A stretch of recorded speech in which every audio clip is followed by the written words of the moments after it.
All right, so let's get into this Bonnie Raitt situation here.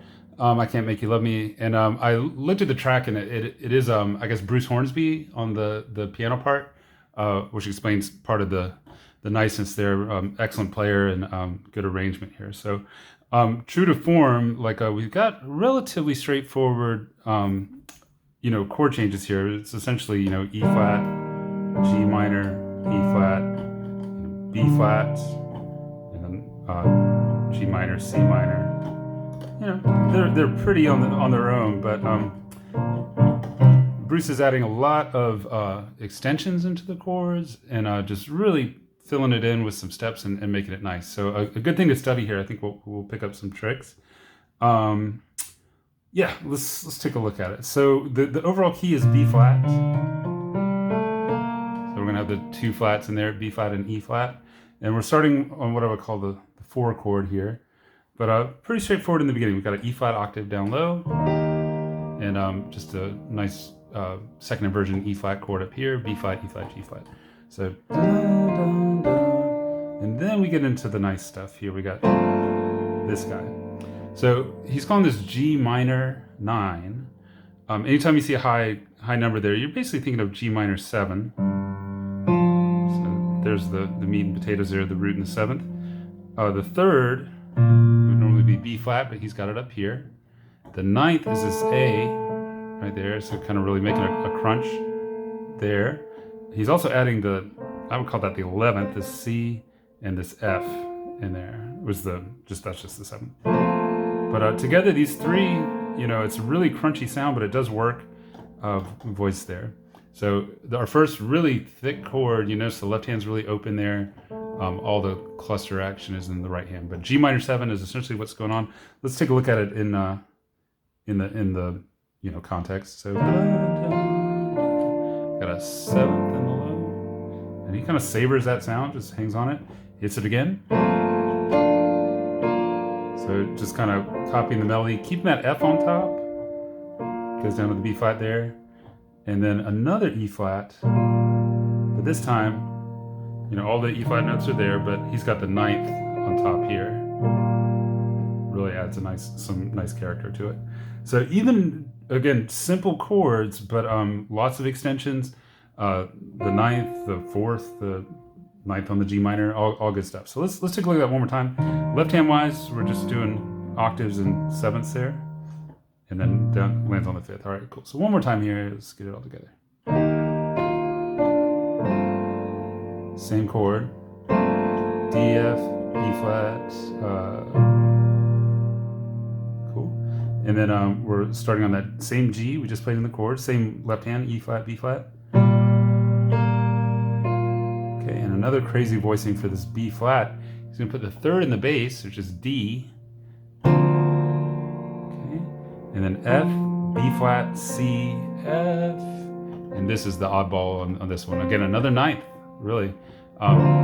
B flat. Also strange that it has the B flat down there, but it works. That'd be the B flat. And then I'm going to keep moving here. It's going back to the 7th, the G and the F here. We got a little grace note. So lots of ways you can do that. Either kind of go from the thumb or just 2 there works. And then he's keeping the F on all 4 of those there, but kind of adding lower parts of the scale. So G minor, A and C, G and B flat, and then it goes to another strange chord like C minor sus. C, F, B flat, E flat, and F. Sorry, I know my head's blocking the light there. Cool. So it still adds up to C minor 7, really. It's just instead of the 5th there, he's got the 4th, and he's doubled it. So he's really going for like an unstable sound there. Hard to do, but he really makes it sound flawless there. So again, a good arrangement. Cool. So again, a lot of dead stuff there. I'm going to go through the whole line. I'll try to kind of talk it through as I go. So plain old E flat. This beautiful G minor, hovering there for a second. Same chord, D, F, B flat, F, E flat with the 9th on top. Basically the same voicing broken up. And then D in the bass. F, B flat, C, F on the top. grace note into the D, F, A, C, G, B flat, and then single note C in the bass, and F, B flat, E flat, F. Okay, and then a little fill here, just staying in the key. He's got octaves. And the same sort of thing, but we're gonna be a little bit higher and a little fuller in the bass. So the left hand's doing, sorry, kind of a power chord shape. Still the E flat chord, we've got the root, the fifth, and the octave. Really get in there with that guy, it's hard to reach. So 5, 2, 1. And then in the right hand, we've got our same inversion, but we've got the G doubled. Still kind of highlighting that melody, coming down, turning this into a nice chord. It's kind of a B flat there. And then here's our G, we got the same seventh. So very similar voicing. What is the C, F, B flat, C? And a lot of notes there, but they're all tied. So you just kind of hold on to that. There's a little D. Okay. And then we're gonna grace note into an F chord, kind of right underneath where we wanna be, up to the G minor chord. And then quickly we're gonna do F, D, B flat, and then if we can get this grace note, it'd be cool. But so I'm hitting the F with the fourth finger, and then going to that E flat chord shape, B flat, E flat, G. Cool. So that's a doozy of two measures. Let's take a look at that one more time. So again, up high here, we got seventh. Now we go and get this F chord ready.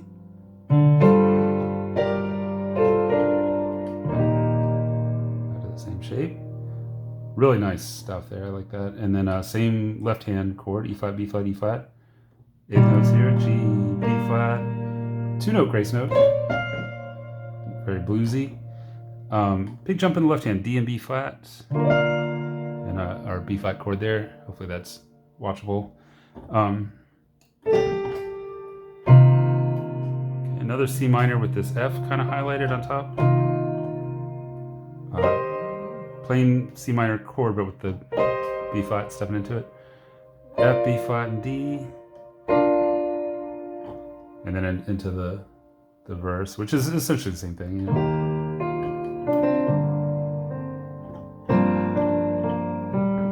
Pulled back a little bit, so probably make room for the vocals. Cool. So there's a lot there.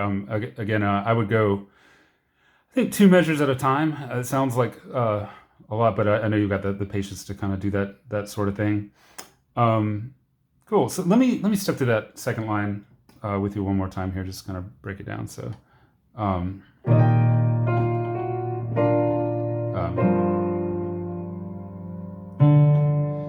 right, and then with these guys, it's a nice effect there. Is that, you know, G minor is really the chord. He's starting below it. It's got a real suspended sound, and the grace note on top of it really makes it nice. Back to E flat.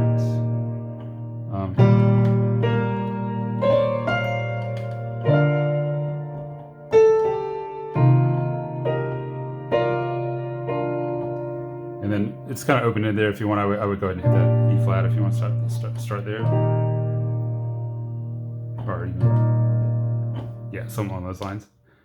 Cool. So I'm just kind of sight reading through it as we go here, but trying to give you some points of departure. Very dense, you know, but hopefully having the visual will help you kind of see the fingering and, you know, kind of where it all goes. So I'm gonna take one more pass at just the intro, basically the whole first 2 lines. Yeah, we'll give it our best shot. Here we go.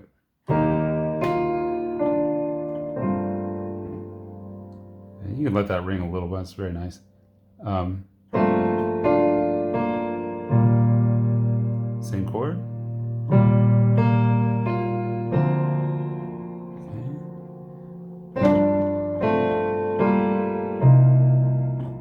And then octaves here, kind of fast. Stepping into this.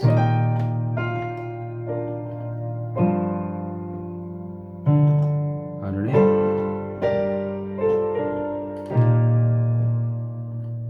Octaves again.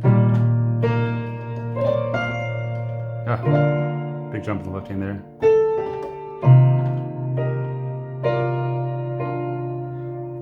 pause there, and then the E flat. G minor. You gotta just do chords for the verse. No one would be upset.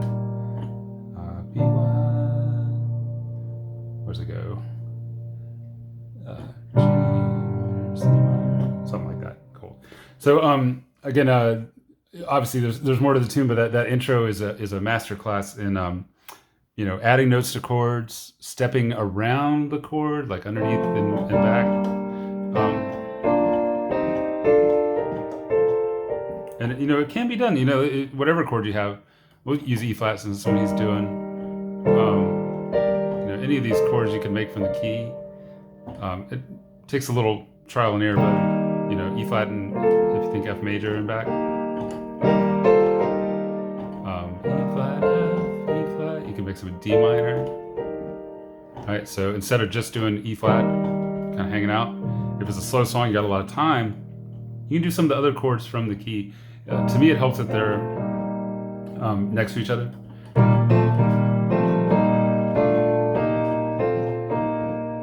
That kind of movement is totally fine. It'll embellish.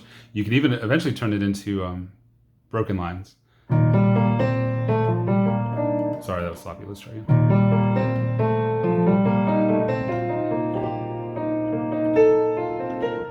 Right? And again, all I'm doing is thinking of these two chords, E flat and F major, and just doing broken chords on them. There's my F chord. E flat, F, E flat.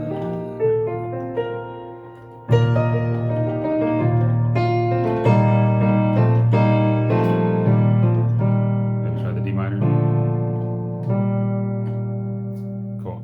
So stuff like that, again, if we can absorb that from here, you'll be able to use that in the blues too. Why not? I'm going on tangents, but just to give you some extra stuff here. So, let's say we've got a standard C blues. We've got all our blues scale stuff, but we could take, we could find the D minor chord. It would be next to it.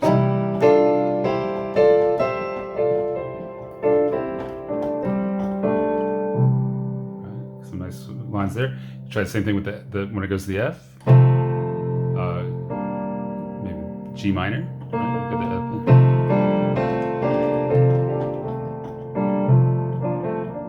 A little less successful there, but it still works.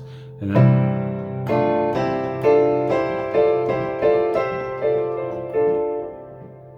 maybe on the G. Let's mix G and F.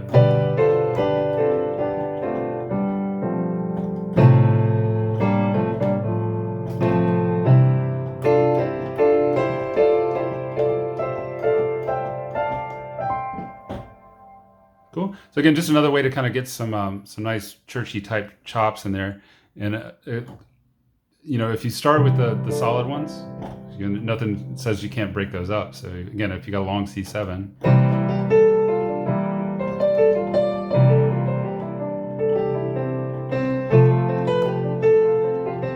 sloppy, sorry.